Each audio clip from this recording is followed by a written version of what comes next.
요한복음 6장은 예수님께서 5,000명을 먹이시고 그 이후에 주신 영생의 말씀입니다. 오늘 본문을 이해하기 위해서 앞의 말씀을 잠시 살펴보겠습니다. 많은 사람들이 떡을 먹고 난 후 예수님께서는 그들이 자기를 억지로 임금 삼으려는 줄 아시고 혼자 산으로 떠나셨는데, 그때 사람들은 어려움을 무릅쓰고라도 예수님을 찾아 헤매다가 마침내 만나게 됩니다. 이때 예수님께서는 너희가 나를 찾는 것은 표적을 본 까닭이 아니고 떡을 먹고 배부른 까닭이로다, 이렇게 하십니다. 사실 오병이어로 그 많은 사람들이 먹고도 남은 것을 보았는데, 그렇다면 그러한 표적을 보여주신 분이 누구신지 그분에 대해 매우 궁금했어야 했습니다. 그런데 그보다는 먹고 배부른 까닭에 그분을 찾았다는 것으로 보아 그 당시 유대인들의 영적 상태가 얼마나 피폐했는지 보여주고 있습니다. 그리고는 예수님께서 자신이 하늘로부터 내려온 생명의 떡이라 말씀하시자 유대인들은 수군거려 말하기를 이는 요셉의 아들 예수가 아니냐, 그 부모를 우리가 아는데 자기가 지금 어찌하여 하늘에서 내려왔다 하느냐 하면서 믿지를 못합니다. 그러자 예수님께서 나는 하늘에서 내려온 살아있는 떡이니 사람이 이 떡을 먹으면 영생하리라. 내가 줄 떡은 곧 세상의 생명을 위한 내 살이니라 하시며 영적 세계의 말씀, 곧 진리의 말씀을 해 주십니다. 그런데 유대인들의 눈이 멀어 있어서 예수님의 말씀을 도저히 이해할 수 없었고 오직 세상 관점으로만 생각했기 때문에 그들은 어찌 능히 자기 살을 우리에게 주어 먹게 하겠느냐, 그렇게 합니다. 그런데 예수님께서는 내 살을 먹고 내 피를 마시는 자는 영생을 가졌고 마지막 날에 내가 그를 다시 살리리니 내 살은 참된 양식이요 내 피는 참된 음료로다 하셨습니다. 그러자 오늘 읽은 본문 60절에서 제자 중 여럿이 듣고 말하되 이 말씀은 어렵도다, 누가 들을 수 있느냐 하며 불평을 합니다. 예수님의 이런 말씀들은 영의 말씀인데 유대인들은 영적인 말씀이 아닌 실제로 예수님의 살을 먹고 그분의 피를 마시는 것으로 생각하니 어려웠던 것입니다. 더구나 구약성경 레위기에서 피를 먹지 말라 이런 계명이 있기 때문에 더욱 어려웠던 것입니다. 다시 말해 그들은 예수님의 말씀을 3차원의 물질적인 관점에서만 생각했던 것입니다.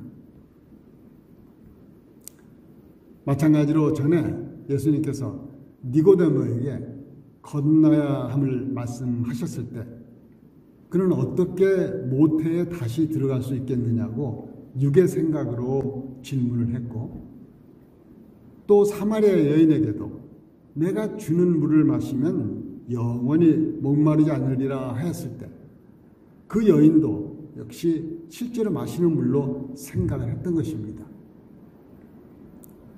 그러나 예수님께서 하시는 말씀은 영적인 것으로 영의 눈이나 귀가 열려 있지 않으면 예수님의 말씀을 이해할 수 없습니다. 그래서 성령으로 거듭나야 하늘나라를 볼 수 있고 예수님의 영적인 말씀을 이해할 수 있게 됩니다. 그러므로 오늘날 성령으로 거듭난 사람은 말씀을 보면서 삼위일체 하나님을 보게 되는 것입니다. 이제 61절, 62절에서 예수께서 깨닫지 못하고 수군거리는 제자들에게 이 말이 너희에게 걸림이 됐느냐? 그러면 너희는 인자가 이전에 있던 곳으로 올라가는 것을 본다면 어떻게 하겠느냐 하십니다. 이 말씀 속에는 예수님의 안타까운 심정이 느껴집니다. 예수님께서는 이제 십자가에서 죽으시고 부활하시어 아버지께로 돌아가야 할 때가 가까이 오고 있었으므로 인자가 이전에 있던 곳, 바로 하늘로 올라가는 것을 본다면 그때는 생명의 떡인 내 말을 믿을 수 있겠느냐고 말씀하신 것입니다. 또 63절에서 살리는 것은 영이니 육은 무익하니라. 내가 너희에게 이른 말은 영이요 생명이라. 이 말씀을 쉬운 성경에서는 생명을 주시는 분은 성령이시다. 그러므로 사람의 힘은 전혀 쓸모가 없다. 내가 너희에게 한 말은 성령의 말씀이고 생명의 말씀이다 라고 번역되어 있습니다. 이렇게 성령은 우리에게 생명을 주시어 거듭나게 하셔서 영의 세계를 깨닫고 예수님의 말씀을 이해하게 해 주십니다. 그래서 성령의 도우심으로 예수님이 하나님의 아들이심을 믿게 된 자에게 요한복음 3장 16절에서 하나님이 세상을 이처럼 사랑하사 독생자를 주셨으니 이는 그를 믿는 자마다 멸망하지 않고 영생을 얻게 하려 하십니다. 하셨습니다. 영생을 얻게 하는 믿음은 사람의 생각과 논리로 얻어지는 것이 아니고 말씀 자체를 받아들이는 것입니다. 믿음은 내 노력으로 되는 것이 아닙니다. 예수님을 3년간이나 따라다녔던 제자 중에서 가룟 유다는 끝내 믿음을 갖지 못했습니다.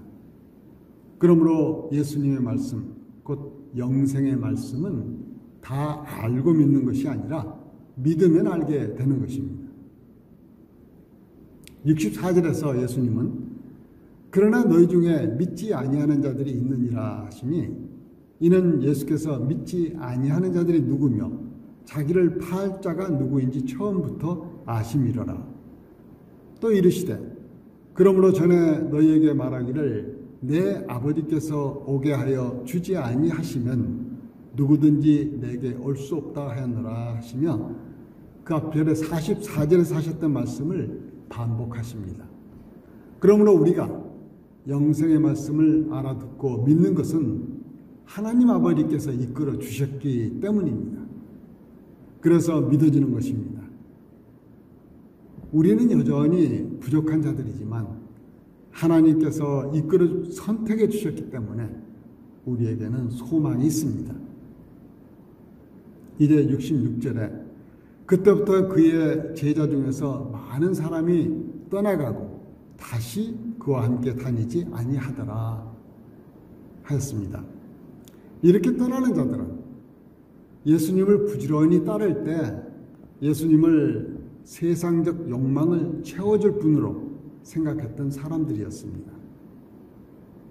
그들은 그래서 먹는 문제를 완전히 해결해 줄 능력 있는 사람으로 예수님을 임금 삼고 싶었었는데 그들의 기도와는 다르게 내 살을 먹어라, 내 피를 마시라 이렇게 말씀하시니 육의 생각으로는 도저히 이해할 수 없어서 그들은 떠났던 것입니다. 많은 사람들이 떠나자 예수께서 12 제자에게 이르시되 너희도 가려느냐 하십니다. 이 말씀 속에는 예수님의 안타까움과 슬픈 심정이 느껴집니다. 그러자 시몬 베드로가 대답하되 주여 영생의 말씀이 주께 있사오니 우리가 누구에게로 가오리까? 우리가 주는 하나님의 거룩하신 자이신 줄 믿고 알았사옵나이다. 이렇게 대답합니다. 이렇게 베드로가 신앙 고백을 할 수 있었던 것은 예수님과 동행하며 예수님을 하나님의 거룩한 자로 믿도록 하나님 아버지께서 인도하셨기 때문에 예수님의 영생의 말씀을 알게 된 것입니다. 그래서 그가 믿고 알았사옵나이다 라고 합니다. 비록 그가 그 후 3번이나 주를 부인한 연약함을 가진 자였지만 그는 예수님을 끝까지 떠나지 않았기에 예수님의 지상명령을 잘 지켜낸 수제자가 된 것입니다. 그리고 그는 예수님 승천 후에 베드로전서 3장 18절에서 예수님 이렇게 설명합니다. 제가 읽어보겠습니다. 그리스도께서 단번에 죄를 위하여 죽으사 의인으로서 불의한 자를 대신하셨으니 이는 우리를 하나님 앞으로 인도하려 하심이라. 육체로는 죽임을 당하시고 영으로는 살리심을 받으셨으니라고 했습니다. 이제 70절에서 예수님께서는 내가 너희 12를 택하지 아니하였느냐 그러나 너희 중에 한 사람은 마귀니라 이렇게 하시니 이 말씀은 가롯 시몬의 아들 유다를 가리키십니다. 그는 12 중에 하나로 예수를 팔자르라. 가룟 유다는 하나님의 나라를 오해하고 자신의 욕망에 사로잡혀 예수님을 믿지 못하고 정치적인 예수님으로만 생각했던 불행한 사람이었습니다. 예수님께서 그를 마귀라 하심은 그가 마귀의 말을 듣고 따랐기 때문이었습니다. 요한복음 1장 12절에서 영접하는 자 곧 그 이름을 믿는 자들에게는 하나님의 자녀가 되는 권세를 주셨으니 이는 혈통으로나 육정으로나 사람의 뜻으로 나지 아니하고 오직 하나님께로부터 난 자들이니라 했습니다. 그러므로 하나님을 믿는 자들의 호칭은 하나님께로부터 난 자들입니다. 이제 영생의 말씀을 품고 성령 충만하심을 받아 오늘 하루도 하나님께로부터 난 자들답게 살아가는 저와 여러분들이 되시길 축원하며 말씀을 마치겠습니다. 기도하겠습니다. 하나님 아버지, 나의 유익을 위해 주님을 따르는 자가 되지 않게 하시고 영생의 말씀 때문에 따르는 자가 되게 하여 주옵소서. 그리하여 어떤 상황에도 어떤 어려움이 오더라도 주님만 의지하며 주님 곁에 머무르는 저희들이 되게 하여 주옵소서. 우리의 생명 되신 예수님의 이름으로 기도드립니다. 아멘.